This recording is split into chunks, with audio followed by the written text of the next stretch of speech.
La mayoría de la gente no es consciente de que ahora mismo en Yemen se da la situación de la mayor catástrofe humanitaria del planeta según Naciones Unidas y que parte de esa catástrofe humanitaria sale de aquí, sale del puerto de Bilbao. Y eso es una cosa que la gente yo creo que no lo sabe. Y al final es lo que se comenta de la cadena, ¿no? Al final es una cadena que tiene muchísimos eslabones, pero todos los eslabones son necesarios. Welcome to Carne Cruda, the album. Join us for danger, excitement, innovation. Y desgraciadamente somos parte de esa cadena. Y por eso tenemos que luchar, pelear, por romper el eslabón del que formamos parte. Vamos hacia el tercer mes de la guerra en Ucrania. En España hubo un largo debate político y social sobre si había que enviar armas o no al gobierno de Kiev para defenderse del invasor ruso. Se trataba de ayudar a un pueblo agredido, pero también de prolongar la destrucción y la masacre. Frente al discurso belicista, solo algunas voces cuestionamos el envío de armas, el abandono de las vías diplomáticas y la hipocresía de defender al pueblo ucraniano ante el tirano ruso mientras vendemos armas a otros tiranos para masacrar a palestinos, saharauis, yemeníes. Mientras se le llena la boca de democracia, no es excepcional que España venda armamento a dictaduras agresoras que violan los derechos humanos, incluso enviando armas desde empresas públicas, es decir, con nuestro dinero, como es el caso de Navantia, que como recordaréis generó un dilema entre el trabajo de aquí y la muerte de allá. Somos una potencia en la industria de matar, el quinto país que más material militar exporta de todo el mundo, solo superado por Estados Unidos, Rusia, Francia y Alemania. La industria de la guerra española factura más de 6.500 millones anuales. La guerra empieza aquí, dice el título de un documental sobre la industria de las armas en nuestro país, del que hablaremos hoy, entre otros puntos de vista de este episodio dedicado a la muerte que exportamos, al negocio de las armas.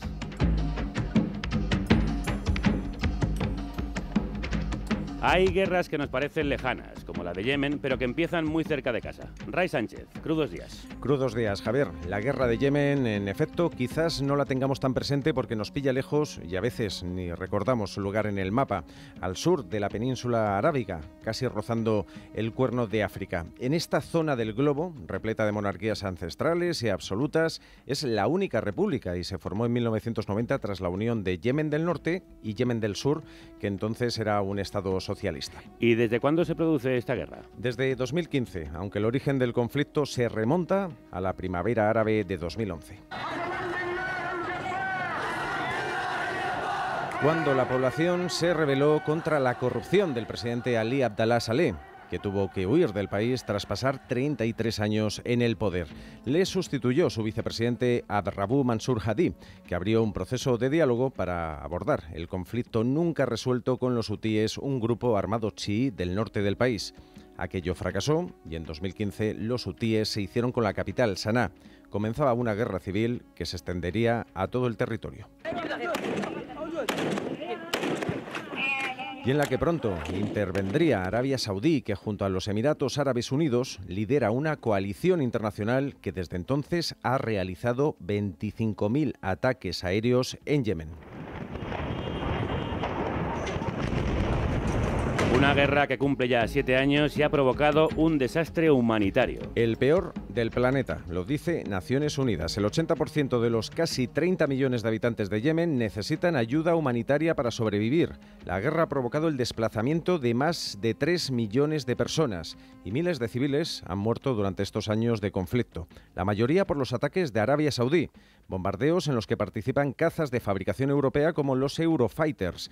Algunas de las piezas de estos aviones se construyen aquí, a tan solo 11 kilómetros de este estudio de radio, en la localidad madrileña de Getafe. Las guerras nos pueden parecer lejanas, pero como decíamos, se fabrican cerca de casa. Y en esta casa, para contar lo que ocurre allí, damos la bienvenida a Abdulrashid Al-Faqih, activista defensor de los derechos humanos yemení y director de la organización Muwatana for Human Rights. Le acompaña Fares Abdin, que nos va a ayudar con las traducciones. Bienvenidos a los dos. De nada. Tras 7 años de guerra, ¿cuál es la situación actual de su país? El Yemen durante 7 años ha pasado por una guerra aplastante donde se han vulnerado los derechos humanos de varios modos. Vulneraciones muy amplias de todas partes, las partes contrincantes. Siempre decimos que no hay una mano limpia en todo el conflicto yemení. Hubo una intervención, hubo una confusión, entre las causas internacionales y las causas locales internas de la guerra, y hay un partenariado en la tragedia que hay en Yemen a tres niveles, a nivel local, nivel regional y nivel internacional. Tres niveles involucrados, y tenemos una amplia gama de importadores de armas en todo el mundo. Arabia Saudí, Emiratos Unidos y el Yemen ha sufrido golpes y bombardeos aéreos muy fuertes. Muatana, como una organización dedicada a los derechos humanos, ha registrado 1023 bombardeos aéreos que causaron la muerte de 3.000 civiles. Heridos son 4.000 civiles y la mitad son mujeres y niños. También las formas de las vulneraciones son los bombardeos terrestres, bombardeos a través de drones, y la buena noticia que tenemos actualmente es que hay una tregua entre las partes contrincantes, porque hubo un pacto a través de Naciones Unidas. Estamos en el segundo mes de la tregua, y todo eso gracias a los medios de comunicación que está cubriendo la situación en Yemen, y todas las organizaciones de derechos humanos también que están hablando de la situación humana en Yemen, como está tan degradada, y esperamos que la guerra termine. Muatana significa ciudadanía en defensa de los derechos humanos, así se llama la organización a la que pertenece Abdul Rashid. ¿Cómo está esa población? ¿Cuál es el estado de ánimo y la moral de los yemeníes? Seguramente la situación es bastante dura para todos los yemeníes en todas partes del Yemen. Antes de llegar a Madrid he pasado por varias zonas que están dominadas por varias partes en conflicto, y hay varios modos de sufrir en el Yemen. La guerra no es solamente el bombardeo, no es solamente el bombardeo aéreo, terrestre, etc. No, hay tácticas de hacer pasar hambre al otro, paralizar el pago de los salarios de los funcionarios, pocas posibilidades de trabajo, dificultades para moverse dentro del Yemen y fuera del Yemen, y desde fuera hacia el Yemen, hacia el interior. La tregua actualmente ha elevado la moral de la gente, porque desde hace 7 años la gente nunca jamás ha sentido el optimismo que se siente ahora mismo en el mes de abril o en mayo. Pues la tregua ha generado mucho optimismo, y gracias a la intervención de Naciones Unidas también para generar esta tregua. ¿Y hay esperanza de que se llegue a la paz? Si llegan los medios de comunicación, si pueden trabajar todas las organizaciones de derechos humanos, hay una gran esperanza. Pero si los medios de comunicación se ocupan por otros problemas, otras crisis en Ucrania, pues sí, hay una gran preocupación por si nos olvidan, porque hay otras noticias más modernas. Esperamos que haya más presión por parte de nuestros amigos y socios en todo el mundo para hablar del Yemen. ¿Qué siente cuando ve tanta solidaridad con el pueblo ucraniano y tan poca o tanto olvido hacia países como Yemen? Son dos sentimientos. Primero, alegría, porque los ucranianos se merecen esta preocupación. Hay delitos que se están cometiendo en Ucrania que son peligrosos, y nosotros somos solidarios con Ucrania. Pero sentimos una tristeza porque las víctimas yemeníes no reciben la misma importancia. Son 7 años que estamos pidiendo, reivindicando que haya una comisión de investigación internacional, y todo el mundo nos ha decepcionado verdaderamente. En Ucrania, en un solo mes se ha formado una comisión de investigación sobre los delitos que se cometen sobre el territorio ucraniano, pero nosotros llevamos 7 años. El Tribunal Penal Internacional se ha movido en favor, lógicamente, de investigar sobre lo que está pasando en Ucrania. Es verdad, tienen este derecho, se lo merecen, lógicamente, pero los yemeníes también necesitan esta preocupación, los sirios, etcétera, etcétera, todos los conflictos. Y yo creo que la protección de Europa y del mundo, hablo de una protección contra las guerras, empieza con Yemen, con Siria, con Ucrania, donde hay muchas vulneraciones de los derechos humanos, básicamente. El problema es que los países que envían armas a los agresores, entre ellos España, son aliados de Arabia Saudí o de Emiratos Árabes. Sí, tenemos que recordar al mundo entero que hay un Putin en Yemen. Mohammed bin Salman, el príncipe heredero de Arabia Saudí, es Putin. Rouhani y los iraníes son Putin también. Cada Putin en este mundo se merece una lucha contra él. Tenemos que recordar al mundo entero que es lo mismo. Los valores de los derechos humanos son los mismos en todas partes, y los criterios de derechos humanos también. Y todo eso tiene que aplicarse en todos los terrenos y sobre todas las personas por igualdad. Y creo que en estas sociedades es verdad que hay socios nuestros, hay aliados. Por ejemplo, los medios de comunicación, como este medio de comunicación y el comisionado el alto comisionado de refugiados de las Naciones Unidas, etcétera, etcétera. Y hubo éxitos, trabajo conjunto, sí, hemos tenido ciertos logros, pero cada cobertura en los medios de comunicación y las organizaciones dedicadas a los derechos humanos siempre tenía un efecto positivo, y lo sentíamos. Por tanto, vamos a seguir trabajando de este modo con la sociedad civil y con todas las organizaciones pues dedicadas al tema de los derechos humanos. Insistimos en que vamos a seguir trabajando en este sentido, en esta vía, y estas transacciones de compra-venta de armas es una participación en el crimen, en el delito. Tiene que haber una rendición de cuentas sobre todo lo que ha pasado en los últimos 7 años. Por ejemplo, una madre que ha perdido a toda su familia, a sus hijos, en un bombardeo aéreo de las fuerzas aliadas, dijo: solo nos ha llegado de la vida moderna aquel misil inteligente que ha matado a mis hijos. Es lo único que nos ha llegado de la tecnología moderna. Muchísimos padres dicen lo mismo, que han perdido a sus hijos, muchísimas madres. Y estamos seguros de que la conciencia de las personas, de los individuos, pueden escuchar estos mensajes.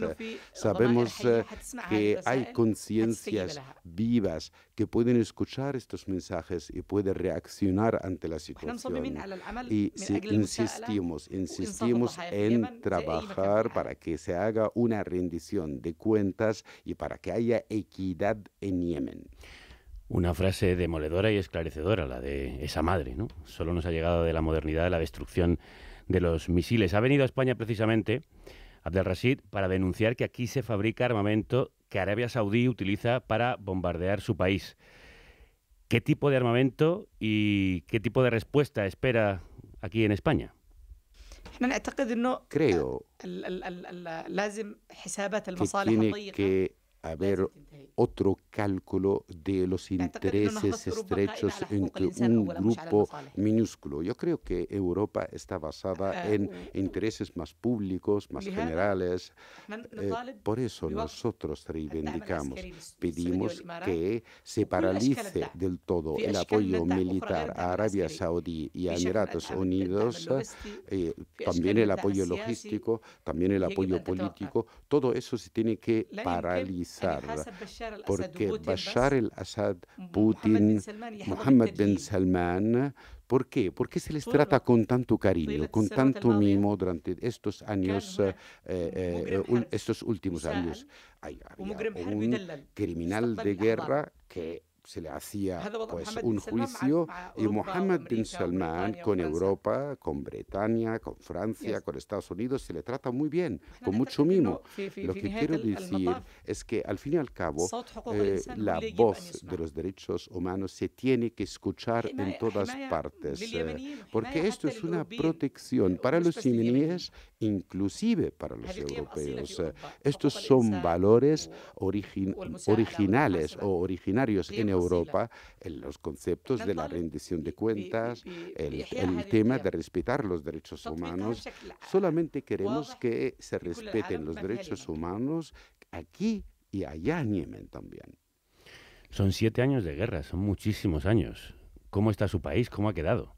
El país está íntegramente destruido, no hay infraestructura, sector sanitario destruido, escuelas destruidas, casas privadas, y muchísima gente sufre el hambre gracias a las políticas de hacer pasar hambre.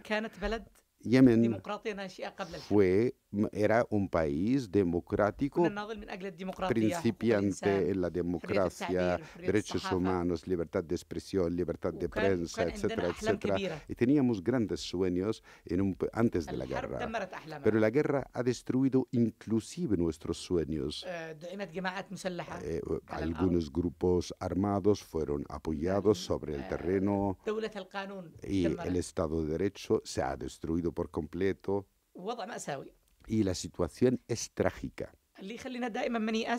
Pero el único motivo por el cual no sentimos una desesperación y pesimismo absoluto es la existencia de personas como ustedes, de organismos como ustedes. Creo que sí, podemos recuperar nuestros sueños a través del apoyo de nuestros aliados, los activistas, las organizaciones de derechos humanos, los medios de comunicación libres. Pues ojalá puedan recuperar sus sueños, inshallah. ليتنا وليتكم تستعيدون جميعا يعني هذا الحلم وهذا الأمل. لا يوجد خير آخر. Es que no hay otra optativa o alternativa. Pues creo que eso cierra perfectamente esta charla tan apasionante y tan iluminadora sobre la situación en Yemen. Abdulrashid Al-Faqih y Fares Abdin, gracias por esta entrevista y por las traducciones tan fantásticas. Gracias, señor, y gracias a su emisora por la preocupación por la situación en Yemen y por la preocupación en general por la situación de derechos humanos en el mundo entero. Gracias a usted, shukran. Shukran jazilan. Gracias.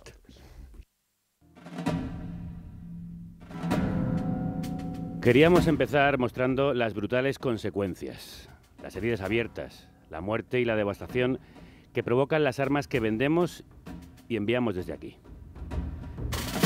Las factorías en Getafe e Illescas de la filial española de Airbus fabrican piezas de avión de combate Eurofighter Typhoon, un caza con el que Arabia Saudí y Emiratos Árabes Unidos llevan años hostigando a la población de Yemen, como escuchabais.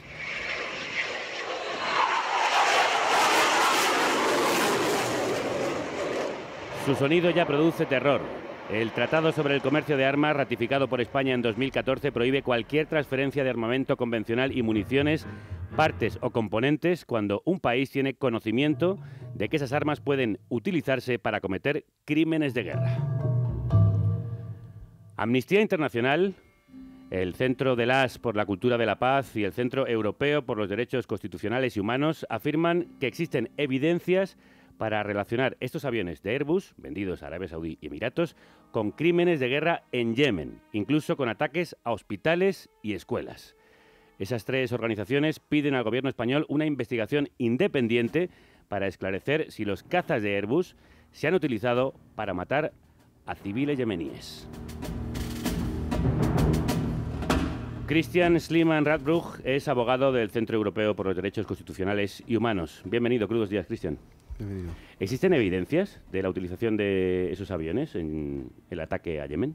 Bueno, lo que se puede decir es que hay imágenes en las redes sociales, por ejemplo, donde se puede ver que los aviones del tipo Eurofighter se utilizan para los bombardeos llevados a cabo por la Arabia Saudí y también de los Emiratos Árabes Unidos.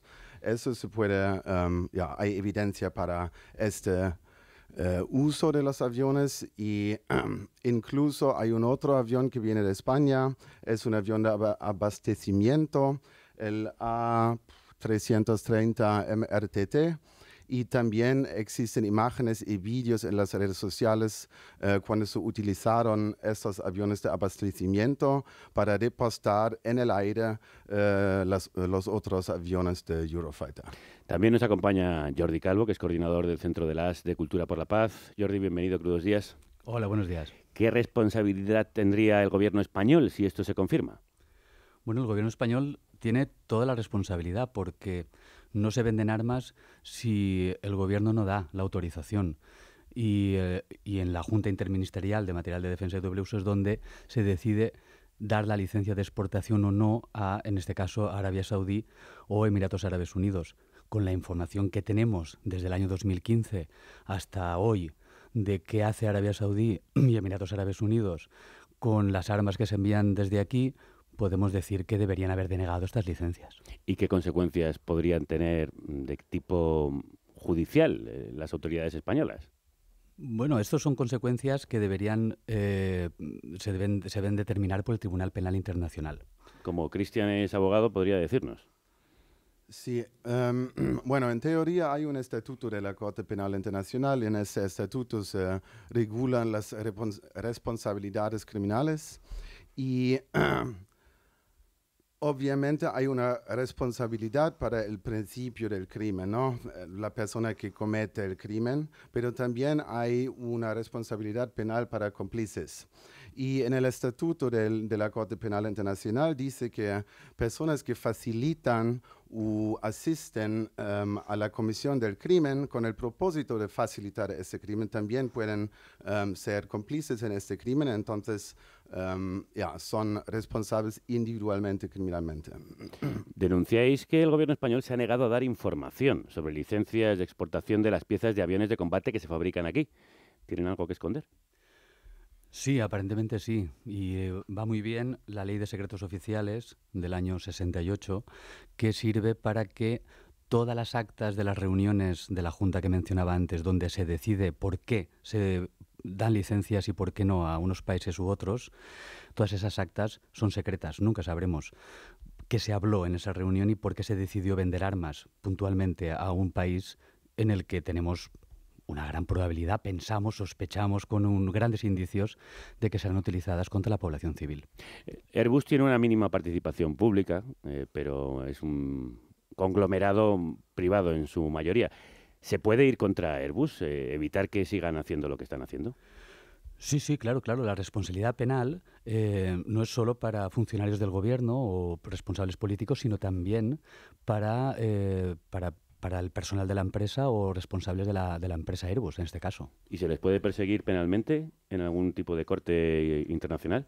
Sí, al final es la misma situación como con los personas del gobierno español. Es una responsabilidad individual, entonces no en contra de la empresa, pero en contra de de las personas en la empresa que toman las decisiones sobre las exportaciones. Sí, también el mismo marco regulatorio se aplica también a esas personas. Ajá. ¿Y quién está detrás de Airbus y de su negocio armamentístico? Detrás de Airbus, bueno, digamos que está los intereses de una de las industrias militares más relevantes a nivel europeo. Pensad que Airbus se lleva una gran parte de los presupuestos militares que hay en los grandes países de la Unión Europea. De la propia Unión Europea tienen su lobby de incidir en Bruselas para aumentar los presupuestos militares. Digamos que aquí son centrales en lo que sería el negocio de las armas. ¿Y de dónde viene el capital? El capital es dinero de nuestros impuestos. Todo esto lo pagamos con nuestros impuestos. Cuanto más presupuesto militar hay previsto, más aviones vamos a comprar y de hecho ahora ya se está preparando un nuevo proyecto de un nuevo Eurofighter en el que nos vamos a gastar miles y miles de millones. Habéis traído a el activista yemení, a quien escuchábamos, Abdel Rashid, precisamente para presionar sobre la situación en Airbus. ¿Cuáles son las acciones que tenéis previstas, Cristian? Bueno, actualmente estamos publicando un informe muy actualizado que tiene su base en una comunicación que hemos entregado a la oficina de la Fiscalía de la Corte Penal Internacional en diciembre de 2019. Hasta ahora la Fiscalía no tomó una decisión sobre nuestra comunicación, entonces con ese informe estamos continuando el esfuerzo de llamar la atención a las exportaciones de armas que siguen, aunque hay la posibilidad de responsabilidad criminal de las personas dentro de las empresas y también de los gobiernos. Ese informe presentado junto, por el centro al que representa Cristian y Amnistía Internacional y el Centro de las, cifra en 1.600 millones de euros el volumen de las exportaciones de armas de España, Arabia y Emiratos Árabes desde 2015, cuando empezó la guerra en Yemen. ¿Somos uno de los países más exportadores de armas, Jordi? Sí, somos uno de los países más exportadores de armas a Arabia Saudí y a Emiratos Árabes Unidos desde que comenzó esta guerra, pero también somos uno de los principales exportadores de armas mundiales. Digamos, España es un país líder en exportación de armamento. Lo hemos dicho al inicio del programa. ¿Y por qué es así? Pues no es por casualidad. La industria militar española recibe de verdad una gran ayuda por parte del gobierno para conseguir contratos. Como bien sabemos, se ha llegado hasta el punto en que incluso el rey es quien ha facilitado algunos de estos contratos en el caso, ¿no?, de Arabia Saudí y probablemente de algunos otros países, porque alcanzar los clientes que te compran 1.000, 2.000, 3.000 millones de euros en armas significa hablar con el jefe del Estado. Pues vamos a hablar ahora de quién está detrás de toda esta industria que hoy han venido aquí a denunciar, Christian Sliman-Radbruch y Jordi Calvo. Muchísimas gracias a los dos. Gracias.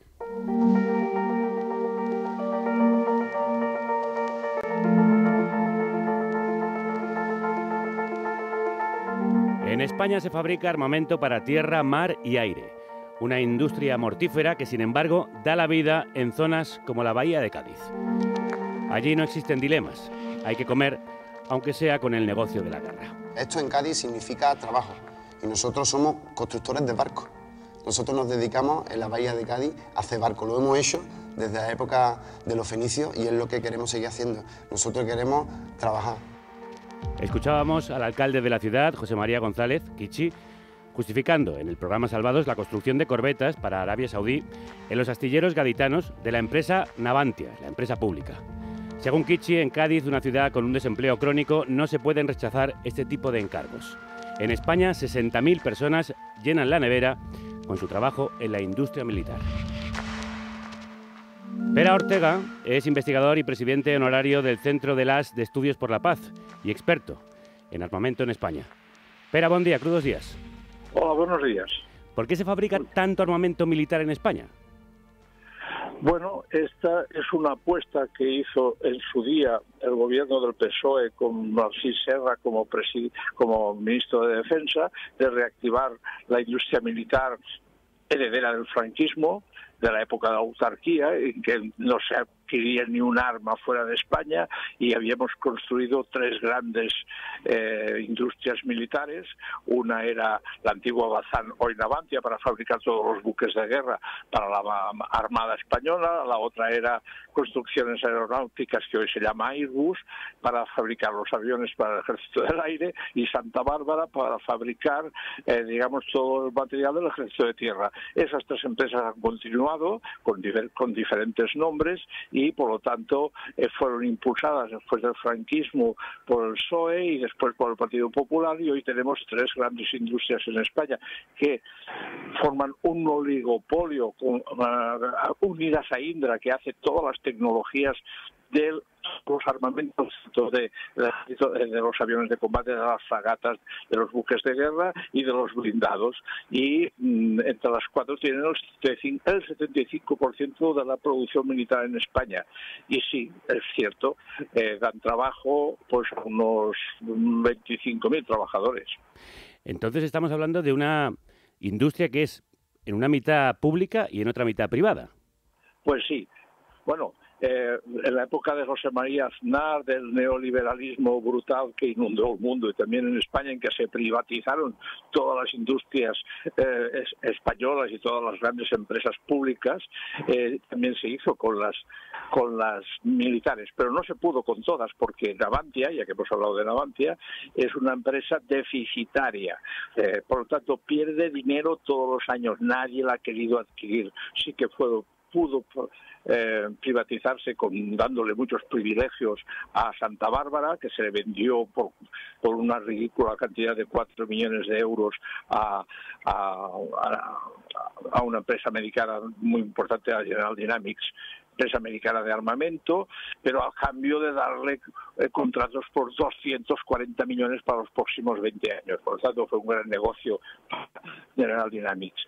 Y CASA, que me he referido a ella, que era la fabricante de aviones de combate, pues se unió a Airbus Europa, y España retuvo una parte del accionariado, que en este momento es del 4%, y es la más importante industria militar en España, Airbus. Sí, hemos hablado del caso para empezar este programa. En el caso de Navantia, como empresa pública, ¿no existe ningún límite ético a la hora de a quién se vende este armamento?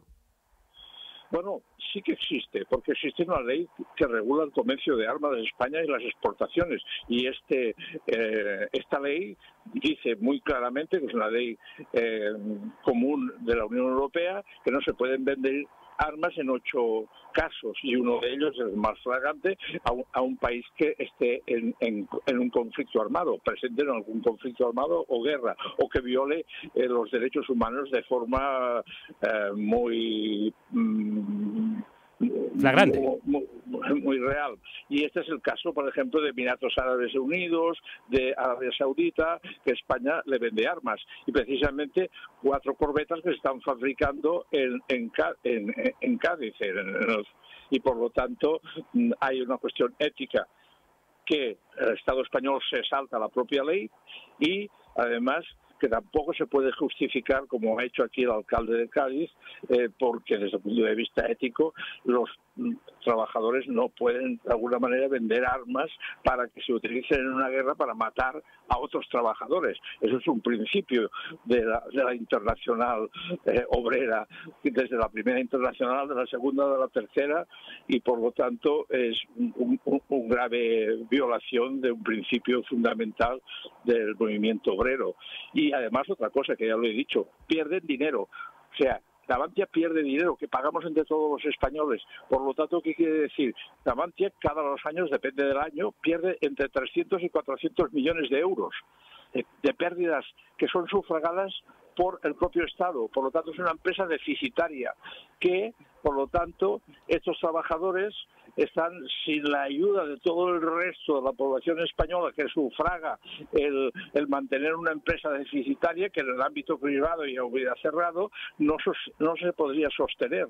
Y en cambio se sostiene incluso haciéndole fabricar un tipo de buques de guerra, que el principal cliente evidentemente es la Armada Española, el Ministerio de Defensa, para digamos así, solo mantener, aunque esos buques de guerra que se adquieren tampoco sean necesarios para la defensa y la seguridad de España, como es lo que ocurre en este momento, pero en el caso de Navantia. Pero ¿quién está detrás de las empresas privadas de armamento en España, de la que nos citabas? ¿Quiénes son los inversores, el accionariado?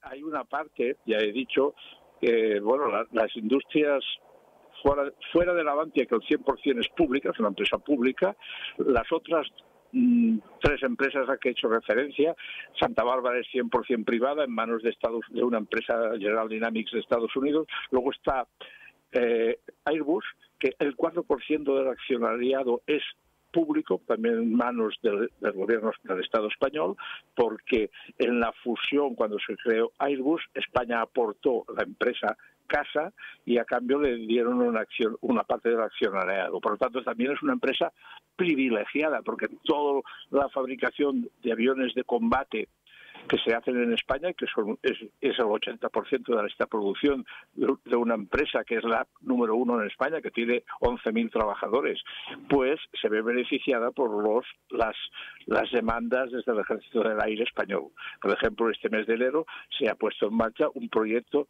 para fabricar 20 nuevos aviones de combate para las Canarias. Se supone para defender Canarias de algún ataque exterior, por lo tanto, de algún país africano, que debe ser desde luego Marruecos. Por ejemplo, pongo este ejemplo, y continuamente se le hacen pedidos de este tipo cuando no parece que haya ningún peligro para Canarias, pero bueno, se van a adquirir 20 aviones de combate. La otra empresa importante es Indra. De Indra, que su principal accionista anteriormente era Caja Madrid, como fue adquirida cuando la crisis financiera por el Estado español, ahora Caja Madrid ahora Indra, el principal accionista, también es el Estado, que tiene el 20% de las acciones. Y por lo tanto también es una empresa muy privilegiada por el Estado, es una de las grandes industrias de electrónica, o la más importante de electrónica de España, y es la que fabrica toda la dirección de tiro de los misiles, de los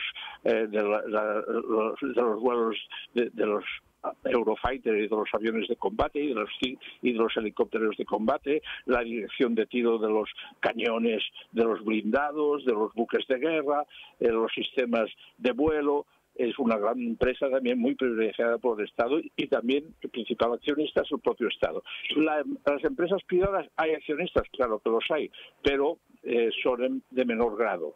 Y detrás de ellos se encuentran algunas entidades financieras que, si no son accionistas, sí que son los que de alguna manera financian todo el proceso industrial de estas empresas, sobre todo las exportaciones hacia el exterior, porque sin una financiación pues no hay ninguna industria militar que quiera vender a países del exterior que no está seguro que podrá cobrar. Y la entidad financiera le asegura que a través de un seguro que también proporciona el propio Estado español, cobrarán. Pero no son, no son muy significativas el accionariado privado en España. Pero sí que el Centro de Estudios por la Paz, junto a SETEM, ha publicado algunos informes sobre la banca de sangre, es decir, la banca que está detrás de la industria armamentística. ¿Qué bancos son? Que conozcamos. Bueno, los más importantes de España, todo el mundo los conoce, es el BBVA, el primero el Banco de Santander, el segundo el BBVA, el tercero la CaixaBank, el cuarto Banco de Sabadell, y pues son los cuatro más significativos que se los encuentran detrás de la financiación de las industrias militares. Y además porque financian productos en los planes de pensiones, en los fondos de inversión, en los cuales también hay muchas industrias de armamento, tanto europeas como americanas, y que uno suscribe un fondo de pensión o compra algunos bonos en los cuales invierte sin saber que detrás de esos bonos hay un accionariado que de alguna manera está ayudando a financiar la industria de guerra. Por ejemplo, ahora tenemos la guerra de Ucrania. Todos sabemos, como hemos visto, como en Wall Street, las acciones de las industrias militares de Estados Unidos subían un 20%. ¿Por qué? Porque están ayudando y suministrando mucho armamento al ejército de Ucrania y, por lo tanto, liberando stocks y, por lo tanto, fabricando más y, por lo tanto, sus accionistas se ven beneficiados. También en España, porque, aunque en mucha menor cuantía, también hemos enviado armamento a Ucrania, unos 33 millones sobre todo en proyectiles y en camiones blindados y en todoterrenos, y por lo tanto algo beneficia también a la industria militar en España. Por lo que contabas, por tanto, también nosotros, los ciudadanos y las ciudadanas, financiamos esta industria, tanto a través de nuestros impuestos como del dinero que tenemos en los bancos. Exacto. Deberíamos ser muy escrupulosos, la población, a la hora de suscribir fondos de pensiones o en la compra de inversiones en los bancos, fijándonos en qué tipo de empresas está detrás de ese fondo de inversión, porque nos podemos encontrar que son empresas que están ayudando a financiar la muerte a través de conflictos armados y la guerra, o también igual que son perjudiciales las tabaqueras, las alcohólicas, que también están dentro de un ranking que se considera que no se debería invertir ni en tabaqueras, ni en empresas de alcohol y tampoco en empresas de armas. Eso es lo que son los criterios éticos de los fondos éticos que también se comercializan en algunos bancos. Por lo tanto, los fondos éticos sacan todo producto que tenga que ver con industria militar para crear de nuestra población que se fije cuando adquiere algún fondo de inversión antes de adquirirlo, porque eso se comercializa en todos los bancos, pero los más importantes son los que más comercializan, claro. Ahora que estamos en campaña de la renta, desde el Centre de las Estudios por la Paz, recordáis siempre que podemos ser objetores fiscales al gasto militar. ¿Eso qué significa, cómo se hace y qué efectividad tiene? Bueno, efectividad es de tipo moral. Hay que pensar que la objeción de conciencia y la desobediencia es una acción que está reconocida por todas las constituciones de los países más democráticos y en España también. Por lo tanto, nosotros tenemos derecho a objetar cuando consideramos que hay espacios, y no quiere decir que sean ilegales, la objeción de conciencia, hay espacios que son poco democráticos o espacios no democráticos en los cuales la democracia aún no ha penetrado. Si nosotros estamos financiando, ya sea industrias militares que venden armas a países en que están en guerra y por lo tanto violando los derechos humanos de su población o de las poblaciones en donde intervienen, como en el caso que me he referido de Arabia Saudita en la guerra del Yemen, que ellos son los principales agresores en el Yemen, o Emiratos Árabes Unidos y otros países del Medio Oeste, pues como Egipto, como Turquía, pues en estos países, si hay violaciones de los principios que regulan la Convención de Armas, tenemos derecho a objetar. Derecho porque nuestro Estado está violando una ley que ellos mismos han promulgado y, por lo tanto, aunque no sea reconocida oficialmente la objeción de conciencia al gasto militar, sí que podemos objetar, porque si en España dedicamos 65 millones de euros diarios a mantener unas fuerzas armadas en España sobredimensionadas y que se nutren de una industria militar que además en la mayoría de sus casos es deficitaria y sufragada por el propio Estado, y estamos mal invirtiendo recursos en una industria que está demostrado que en la industria civil generarían mucha más riqueza, y por cada empleo que se produce en la industria militar se pueden producir de 3 a 5 empleos en la industria civil. Podemos objetar en conciencia a una política que es contraria a los principios morales de mucha gente. ¿Y cómo se hace? ¿Cómo se hace? Pues mire, es muy sencillo.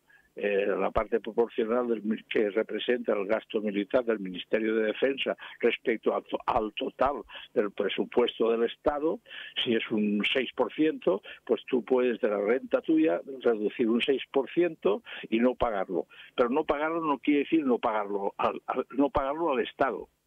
Pero esos 6% lo inviertes en una obra social. Que normalmente la objeción de conciencia se hace de la siguiente manera. En vez de hacer ese 6%, que es lo que más o menos representa el gasto militar en España, pues se fija una cantidad fija y se dicen 50 euros o 100 euros.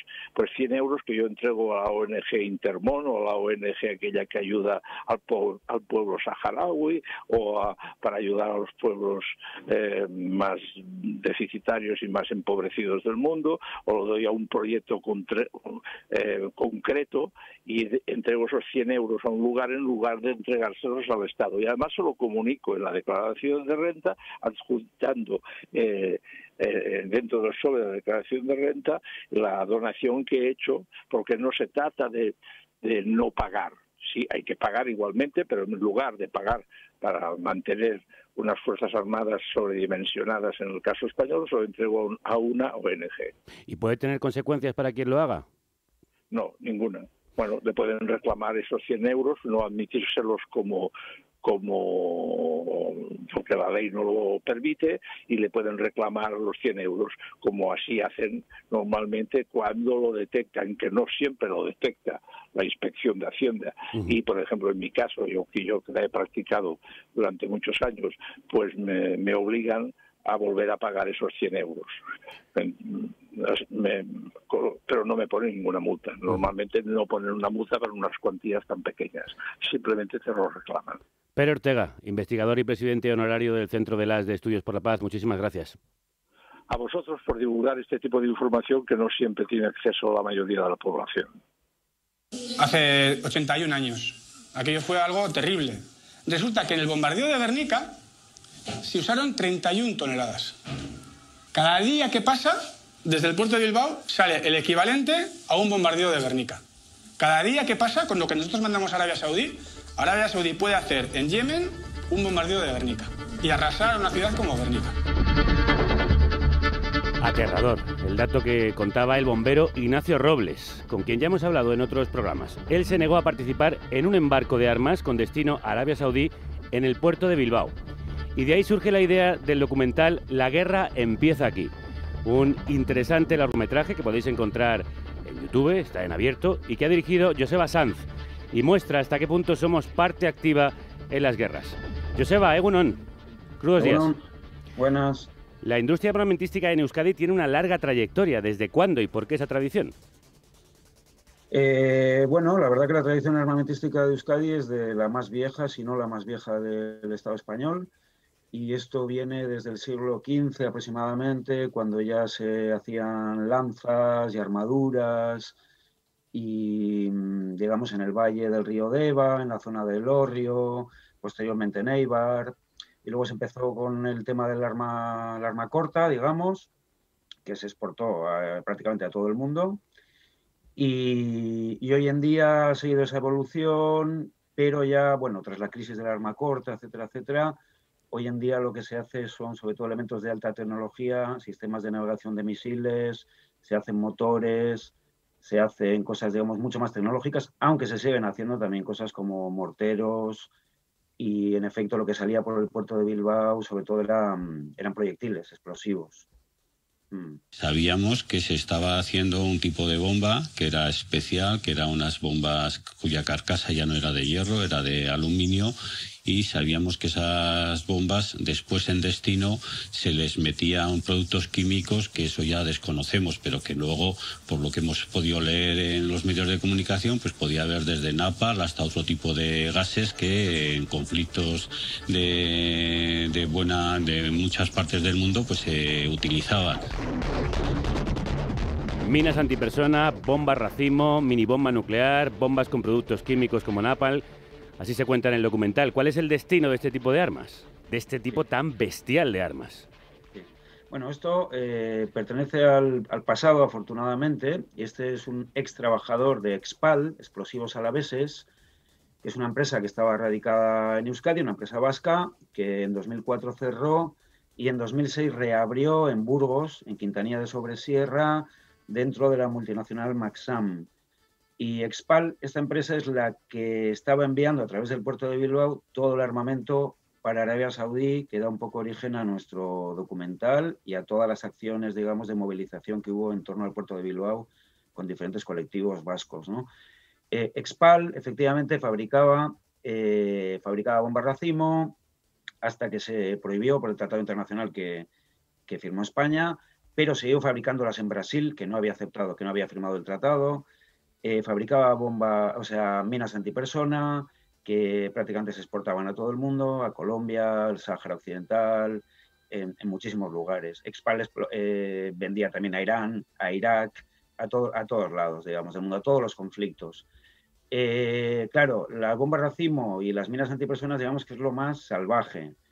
Incluso las bombas racimo se saben que a veces se fabricaban, se quedaban expandidas en un terreno y se fabricaban a veces con formas atractivas, incluso para que los niños fueran a cogerlas y les explotara. O sea, digamos que es lo más, SPAL ha fabricado lo más salvaje del mundo. Y luego tiene las bombas que se llaman superfrenadas, que son unas bombas que, bueno, que tardan en caer para que el avión no dé tiempo a alejarse, pero tiene bombas de un tonelaje impresionante y sigue fabricando esas cosas y exportando a países en contra del Tratado Internacional de Armas de la ONU que no respetan los derechos humanos, como es el caso de Arabia Saudí. La bomba se fabrica en Burgos. Los motores de los aviones que están bombardeando en Yemen, esos motores se fabrican en el Parque Tecnológico de Zamudio. En Álava se hacen piezas del fuselaje y en toda España se fabrican piezas para el fuselaje del Eurofighter. Entonces tenemos las bombas en Burgos, el Eurofighter aquí. Los pilotos, muchos de los pilotos se han adiestrado en España. Les ha adiestrado, el ejército de España ha adiestrado a los pilotos que están bombardeando en Yemen. Gracias a la movilización de los activistas, como nos contaba Joseba, se ha conseguido que el puerto de Bilbao deje este tipo de cargas de armas, pero se ha trasladado esa actividad al puerto de Santander. ¿Cómo se produce el transporte de las navieras, Joseba?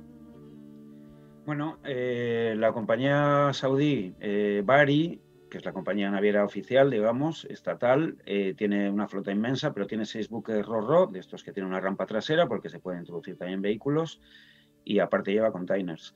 Y entonces tiene una ruta internacional, tienes dos rutas, una europea y otra en Estados Unidos, y en todos los lugares carga armas. En Estados Unidos mucho más que en Europa, realmente, pero en Europa, como Arabia Saudí tiene acuerdos, también un poco de, digamos, de toma y daca, de, bueno, tú me compras petróleo, yo te compro armas, pues compran un poquito en cada sitio, en Inglaterra, en Italia, en Estados Unidos, en España. Y una de las paradas habituales en el Estado español era Bilbao. Y hubo una movilización enorme en torno al puerto de Bilbao, de grupos de diferente índole, incluso feministas, no solo estrictamente antimilitaristas, y gracias a la acción de Ignacio Robles, el bombero, que es de alguna manera protagonista de nuestro documental, y que, aparte de activista, es un gran teórico también del tema, y en la primera intervención que habéis puesto, él siempre hace la alusión que suele hacer a menudo, que durante aquel año se enviaron unas 30 y tantas toneladas al día de armas, que es un bombardeo de Guernica diario durante un año en Yemen para bombardear escuelas, hospitales, etcétera. Entonces la realidad era dura, la movilización fue fuerte y conseguimos que se fuera, pero se fue a cargar, empezó a cargar en aquel momento en el puerto de Santander, donde también hubo movilizaciones de colectivos de allí. Normalmente son colectivos vinculados a la problemática de los migrantes y refugiados, pero que relacionan obviamente la cuestión de las migraciones con las situaciones de conflicto que se generan y se alimentan desde Occidente, desde Europa en este caso, vendiendo armas que generan conflictos, que generan refugiados, a los que luego cerramos las puertas. Entonces nos sumamos nosotros a aquellas movilizaciones con los compañeros y compañeras de Santander también, y eso se ve reflejado en la película, en el documental. Pero claro, la naviera Bari no va a dejar de cargar armas porque España se las sigue vendiendo de una manera flagrantemente ilegal y en contra de todos los tratados y también las leyes españolas, la ley de tráfico de armas, que también establece que no se puede vender armas a países que vulneran los derechos humanos, en contra de todas las directivas de la Unión Europea, de todas las recomendaciones, y se pide un documento de uso de esas armas, de que no se van a usar, pero que es papel mojado, porque sabemos que Arabia Saudí las está utilizando en Yemen ya desde 2015. Ya lo sabemos, y así lo hemos contado al inicio del programa, hablando con un activista yemení que sufre las consecuencias de ese envío de armas.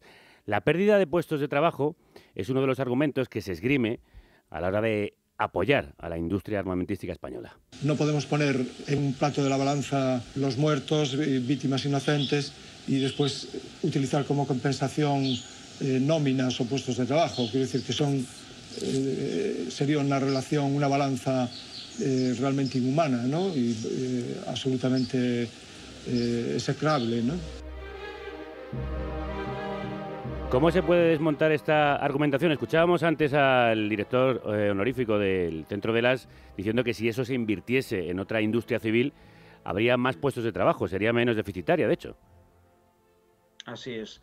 De hecho, el difunto Arcadi Oliveras, que estaba muy bien, que estaba también vinculado al Centro de las, decía lo mismo, decía que sería mucho más rentable económica y socialmente reconvertir esas empresas de armas y generar puestos de trabajo de otra índole, que aparte de mantener esos puestos de trabajo, esas industrias tendrían una repercusión social muchísimo más interesante que lo que son las armas, que al final enriquecen a unos pocos y generan puestos de trabajo, sí, pero el dinero que generan es para los bolsillos de cierta aristocracia, como pasa en Euskadi, que los propietarios de las empresas de armas es gente de cierta aristocracia, que, bueno, pues la familia Sendagorta, el propietario de Sener, Aperribay, en Guipúzcoa, vinculado al fútbol también, pero en la junta directiva de SAPA, que es la empresa vasca en funcionamiento más vieja de armamentos desde el siglo XV, y hace tanques, industria pesada, digamos, de armamento,